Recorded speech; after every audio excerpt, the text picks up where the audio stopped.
Good evening, Mr. Victor Wainwright. Good evening. I saw once, long time ago in England, London, Wainwright. Yeah. I think it was. Yeah, a very, very distant connection. But I don't think you're. No, nothing to do with that guy. He's a forward guy, but he's a big fan. Like I said, we are from Lootstein, and we come to Hasselt especially for you and to make this small video interview. What I read about you and about your career, I can say that you lived in a musical environment family. Yeah. Can you tell us something about your family? Because it wasn't only your parents, also the people that came to your home. Yeah, well, absolutely. You know, my grandfather was probably my biggest influence. He played the piano and taught me how to play. He also taught my dad how to play drums or guitar based upon whatever he needed at the time in his band. So my uncle also played, my dad's brother also played, he played bass. So I grew up in a very musical household with a lot of musical guests, their band members and friends, other blues musicians and friends, and they would come over, and just from a very, very early age, I was subjected to all of that great music, and I had that interaction with the music and also with the musicians. It was the only instrument, the piano. You never thought playing guitar or harmonica or I never could make my hands do it. You know, I could make a rhythm with my hands and play the piano. That was about it, and I could sing. One of your guests at home was Mr. Pinetop Perkins. Can I say that? Was that a false story? No? Yeah, yeah, we can't say that. Yeah, I'm not sure that's been brought up before, and it's not accurate. So. No. Because I think you must be very young, or he must be very old when you met, or when you. Yeah, I don't know how that got started. I know that the first time I met Pinetop Perkins was in Georgia. It was a festival that my dad took me to. I was pretty young, and I was on his back, and I was looking through some pine trees, and I remember there being like it was a festival in Georgia, but it was set up like a shack, and Pinetop was playing, and he was playing with Bar Margolin and a few other people that we know, and he had a bottle of whiskey on top of the piano and a pack of cigarettes there, and he was just playing boogie woogie, and I remember experiencing that as a very young person. But it wasn't until much later when I moved to Memphis that I actually met and spoke with and had conversations with Pinetop. I know from Victor that is not your first time here in Europe. No. The other guys I don't know, because this is a new band. Well, the Train and then the Wild Roots, the collaboration of some of the same musicians, have been touring back and forth to Europe with me for quite a while now. You are now in Europe, and you came from America, 2 countries. How different are these countries when you talk about music, about dealing with the music, about experiencing the music? Do you feel differences?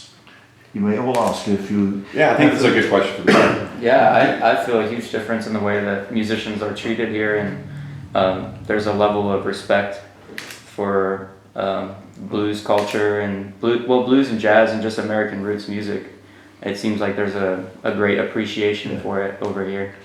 And they treat us with a lot of respect, and not that they don't in the States, but it's just noticeably different here. It's not so that we can go every day to a show or to music. That's, I think, also a big difference between Europe and America. Yeah. But do you think the same? I think you guys probably are more willing to listen to the music, like whatever it is. Like, you know, it doesn't have to be like. It doesn't have to be like this cut and dry, like 3-minute, 30-second song, or like just a standard, like, oh, you're a blues man, you must be playing junka, junka, junka, the name junka. Isn't that important? Yeah, so you guys are just like, okay, we're here, we're gonna like listen to the music, and you can kind of tell by what is also played on the radio. It seems like there's more deviation from just like standard pop. Like you hear all sorts of stuff on the radio over here. I don't know. You agree with that? I agree with everything both of my guys said. And like I told just a few minutes ago, in 2013 you were in the Netherlands in the Moulin Blues Festival also. Yeah. There we met the first time. You were with your second project, Southern Hospitality. Southern Hospitality, yeah. And I remember now that I'm remembering the interview, it was like in one of those box Boxes, trailers. they were Yeah, behind it. But I don't remember, or if I did the interview, I don't know. Okay, but I remember doing my an interview colleague, with but Bruce we did an Times. interview. Yeah. Was, I think Kathy, that he did it. Yeah, I just remember it being Roots Time now. Yeah. That I remember it. Very cool. That was your second project. You started. Yeah, with, you know, as an artist, I've always had a lot of irons on the fire, and in the very beginning, I played with solo piano, and then with Reverend Billy C. Wirtz as a duo musician, two-man piano group.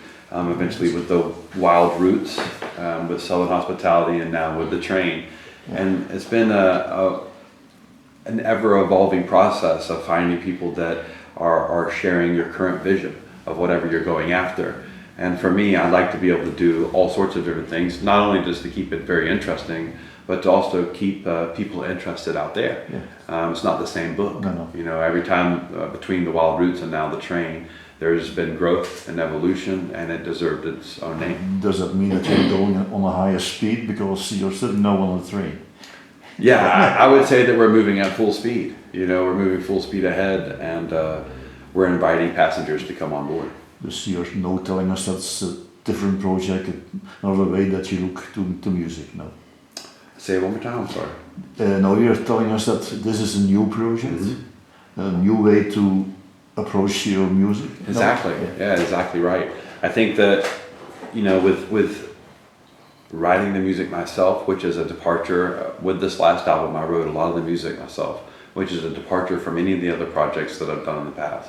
So writing the music from here and giving it to these guys, and then letting them take it, and then letting that evolve into something which we now call the Train, has been something that's been, number one, proven to be a lot of people like it, and number two, it's proved to be a lot of fun for me to play on stage something that I wrote and something that came from me, and then being supported, that message and just the music itself being supported by the people that I share the stage with. It's proven to be so important to me. Yeah, and compared with your last project, a new lineup, new guys in the band, and also the tour. No, actually, it's kind of interesting. Yeah, the band itself hasn't changed a whole lot. Certain members have changed over the years. We're talking now over 10 years since the Wild Roots started. So, of course, our clientele members have changed, but Billy, for example, has been playing with me for over a decade, over 10 years.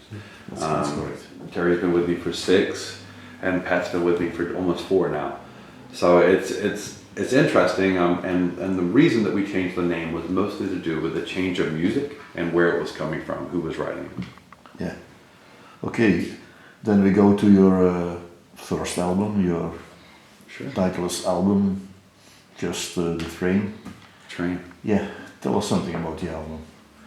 All your songs, just originals? It's original music for the whole album. I had a hand in producing it for the first time. I didn't really produce much music before this album. For me, I had a sound in my head that I wanted to see come alive, and I wanted to push the music in that direction. The way I was presenting it, the way I was writing it, and the ideas that I was giving the band. Here's my ideas, and now we go. And then, of course, I would adjust accordingly. My co-producer, another very important person in the picture of the Train, his name is Dave Gross, a very good friend of ours, and also I consider him a member of our band. He's playing on the album. Yes, he is. Yeah. And it's really cool. Right now we have an album in the States we call it in the can, meaning it's been recorded and it's currently being produced and mixed as we speak by Dave Gross. And while I'm here in Europe, literally yesterday and today we're receiving mixes for our next album. Again, from working with Dave Gross, same team. So very important relationship there. You like songwriting? That's not a big issue for you. I don't know. You know, I like playing some music. Some say it's a charge to write. It is. It's stressful. Song. I will say there's a lot of pressure and a lot of stress that come with songwriting. But I'll also say that it's a treat to play on stage because it seems to come so much more natural for me to play stuff that I've written and that came originally from my hands. It's something that I started with that I know that I can do and that I'm comfortable with, and that it allows me to focus more on the entertaining aspect of the show where I'm performing from, whether it's from my heart or my head, where I prefer my heart. It allows me to get out of my own way when I'm playing original music because it's been there for forever, I think. Do you get reactions from your band members? When is there maybe some Enthusiastic reactions, I hope. Yeah, they were all enthusiastic to play and record original music for the most part. I think that he. you never At did. first, when you heard some things, you were like, well. I mean, from the beginning, it's like mostly all when he come up with ideas, he record them on the phone, and he would just let us hear like da da da da da da da da da da da da da. I was like, What do you think about it? What is this? And once we all come together and start to play it, it's magical.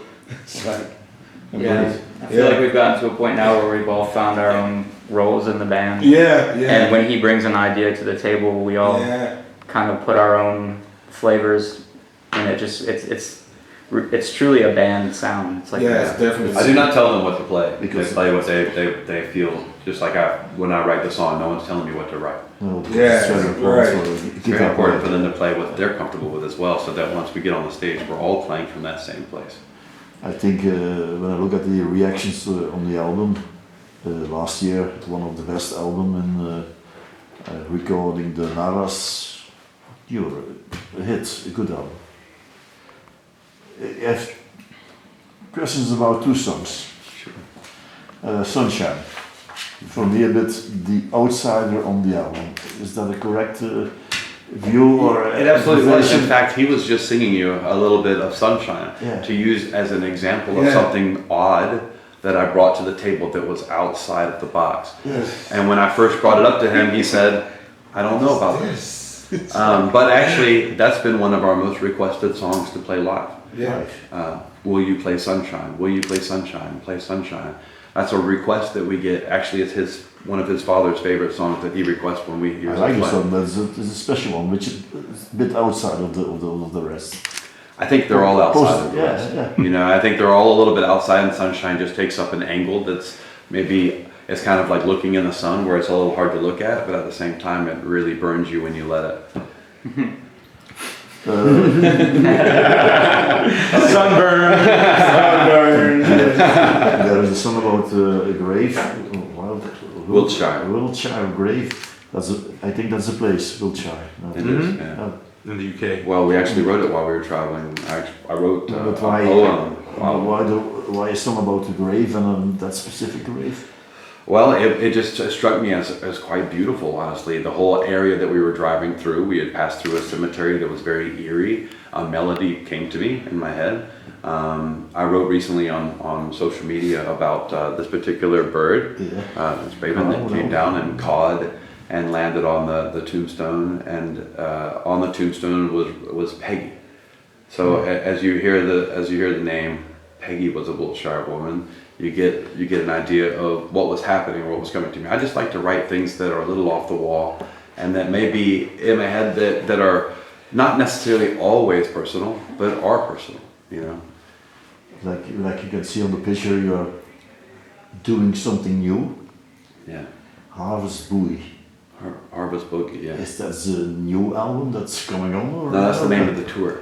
Oh, the That's tour. the name of the current tour that we're on. I was wondering, is that the new album or because I didn't find anywhere more information about the new album. Well, that's something that we're trying actually. That's my sister's artwork, and we're trying to name the tours. Some bigger bands, especially, you don't find it often within the blues world. Actually, you find it more often in Americana music and in roots music outside of the blues world, where people are naming tours and coming up with imagery, T-shirts, and designs that are based around just tours, not albums. So like an album come out, that's one thing, but a tour actually has its own marketable thing, and it's something that we tried. But you're working on new things for next year? Yeah, I'm really excited about it. And that's for next year, I think, or I suppose? Yeah, it's going to be in 2020, early next year. You are a musician, all four are musicians. You got, until today, a lot of awards. Are there special awards for you? Awards that you say, yes, that's a special one for me. More near the heart. Yeah. Name. Can you Well, I think Name- obviously names of kids, the nomination for the Grammy is probably the biggest one that just happened, was the Grammy nomination, which we were selected out of one of a lot of records. And we were named like a contemporary blues nominee of that year. I think that meant a lot to me because it was something new and something that I never, or that I always dreamt about. I mean, we went to the Grammys and saw the Grammys and saw all these other artists. We flew into LA and got to attend and were invited to attend. It was a big deal. Besides the Grammys, I'd say that the B.B. King Entertainer of the Year award is probably the most sought after blues music award. It's the most coveted blues music award. And it happened at a time I didn't expect it. You know, we were up for Band of the Year, B.B. King Entertainer of the Year, and a Pine Top that year. And Good year, Ross. it was a good year, yeah. We were working really hard in it, and I think people were really showing their love and support. Something about your age. You're coming quietly to 40. Mm-hmm. Do you still have open items on your, I call it, I want to do list or a bucket list or something like that, but do you still have open things that you once wanted to do? Yeah, well, Surely want to do. Sure, you know, recently I've lost a bunch of weight, you know, so I lost many pounds and That's kilos. And it's opened up things outside of music that I've become reinterested in and that I want to do, like simple things like riding roller coasters or going rafting or doing things that I used to really enjoy outdoors. And right now my bucket list is full of all sorts of things that I can now do again that I wasn't able to do while weighing 400 pounds. I have a few questions to end this small interview. What was the best advice that someone gave you? It's a question for all four of you. What was the best advice that you got from someone? Don't stop. That's good. That's it. Yeah, well, I'm from Jackson, Mississippi. I mean, a lot of stuff come from down there, but like my mom just saying go. So Yeah, just my mom saying go. there wasn't anybody who said, "What are you going to do, man?" No. I mean, mainly because like come from a very Christian background, and like we just didn't listen to any type of secular music. So, you know, for my mom to give me her blessings to come out here and conquer the blues world as a bass player, you know, she's saying go. You know, that was it for me. I was like, all right. Yeah. Greg Allman once told me, whenever you're thinking about picking up a cigarette or having a drink, pick up your guitar instead. That's the thing he told me when I met him, and that always stuck with me. I was really young when he said that, and he's a hero of mine, so that was pretty cool. Yeah. Before I do my last question or my final question, what can we expect this evening? What's on the set list? This evening I'm going to play a mix of our new original material from our record, The Train, which we're currently touring in support of. So I'll start off with a couple songs right from the album. I'm going to end the night with songs right from the album. We'll probably play a total of about 8 songs from the album, so quite a lot for a live show. And then I'm going to be mixing in older material, some cover material, but most of it will be very contemporary, very representative of where the band's mind is at currently and where we're heading with our next album and the original music that we want to debut there. But I don't think we're going to be playing any music off the next album tonight, but we're going to be playing definite edgy material that it's been quite enjoyed so far over here. Okay. So then my last question, my final question. Has music, gentlemen, taught you or learned you something? Did you learn something from your music? Yeah, I think one of the most important people in my blues career was Pine Top Perkins. And I think that Pine Top I know that Pine Top was very about what was behind the note and not the note that you're playing. And he was all about that with me and with other musicians that he spoke with. And that there was a way to touch the piano that was more important than the key that you were pressing. Yeah. And that's the heart and the intent that you were playing with. Pine Top was very much about preaching that, and I have always been, since hearing that, I've always been about that myself and wanted to pass that along. Is that it's not about the notes that you play, it's about how that you play them and the intent that you play behind it. And I hope that I play that way every night, and I know that the band does. I know that we always march forward in that ideal. Maybe somebody wants to add something? What have we learned through through music? Yeah. Through music and from yourself, maybe. Well, by being a musician. I mean, I think music is has just been one of those things that spurred on necessary growth, you know, in every area beyond like the hard skills of being a musician, like dedication and focus and attentiveness and listening to a lot of music and just studying. Beyond that, like, I mean, that's just learning how to play your instrument. But then like touring is a completely different thing, and learning how to like kind of conquer touring is a completely different animal, and takes a lot more, I guess you would say, zen and self-awareness than you know, you might think at first. You know, people think about being a musician as just partying and stuff like that, and it's not it. That's not it. You know, so yeah. Oh no, I was just agreeing with him. It ain't just partying. I tell you that. There's more to it. You have to work hard. Oh yeah. Yeah. Yeah, you have to work hard.